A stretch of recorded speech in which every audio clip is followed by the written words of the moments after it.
దేవుడి చేతుల్లో చెక్కబట్టం మీకు ఇష్టమా?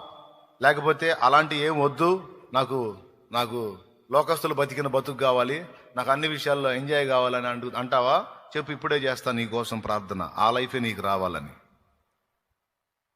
లోకస్తుల్లాగా నాకు ఎంజాయ్ లైఫ్ కావాలి అంటావా? అట్లయితే సొదొమ గొమొర్రా వాళ్ళ అభిషేకం నీ మీదకి రావాలని ప్రార్థన చేస్తా. సొదొమ గొమొర్రా వాళ్ళ అభిషేకం నీ మీదకి రావాలని ప్రార్థన చేస్తా. వాళ్ళ అభిషేకం వచ్చిందంటే వాళ్ళకు వచ్చినట్టు సమృద్ధి వచ్చింది, వాళ్ళకు వచ్చినట్టు నడమంత్రం మిడివేలం కూడా వస్తాయి.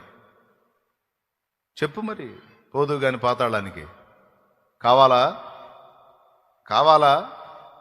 లేకపోతే ప్రేమ కలిగిన దేవుని చేతుల్లో ఒక శిల్పం వల్ల చెక్కబడతావా? చెప్పు, కరెక్ట్గా చెప్పు, నా గట్టి చెప్పు. చెక్కబడాలా? అట్లయితే ఒత్తిళ్ళు ఉంటాయి. నాకేంది అన్న ప్రశ్న వేయొద్దు. అట్లయితే ప్రయాణంలో ఒత్తిళ్ళు ఉంటాయి. అయితే ఒకటి, నిన్ను సావనివ్వడు, నిన్ను నాశనం కానివ్వడు. ఖచ్చితంగా నీకు సిద్ధపరిచిన గమ్యానికి నిన్ను చేర్చుకుంటాడు. అది నమ్మాలి.